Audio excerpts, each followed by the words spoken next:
नमस्कार, मी प्रभा राणे. सालाबादप्रमाणे याही वर्षी आम्ही देवदर्शनाला जात आहोत. सर्वात प्रथम मी आंगणेवाडीच्या जत्रेला जाते, त्याचाच व्हिडिओ मी तुमच्यासाठी घेऊन आले. चला तर मग जाऊया आंगणेवाडी फिरायला. कोकणातील सगळ्यात मोठी जत्रा म्हणजे आंगणेवाडीची जत्रा असे म्हणतात. भराडी देवीला नमस्कार करून आणि तिचा आशीर्वाद घेऊन बरीचशी अशी मनोकामना पूर्ण होते. ही देवी नवसाला पावते पण धर्माला पावत नाही अशी आख्यायिका आहे. आणि इथे तुला करण्याला देखील विशिष्ट मान दिला जातो. ज्यांचे नवस पूर्ण होतात ती लोक आपल्या इच्छेप्रमाणे इथे तुला करतात आणि आपला नवस पूर्ण करतात.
आता ही नैवेद्याची ताटं मंदिराकडे चालली आहेत.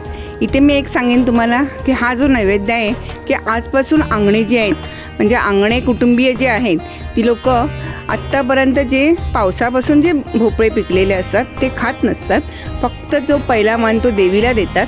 देवीला भोपळ्याचे वडे विशिष्ट प्रकारे गूळ तांदळाचं पीठ वगैरे घालून तयार करतात आणि त्याचाच नैवेद्य हा देवीला अर्पण करतात आणि यानंतर ते भोपळा खायला सुरुवात करतात. तोपर्यंत भोपळ्याची भाजी ते घरात करत नाहीत.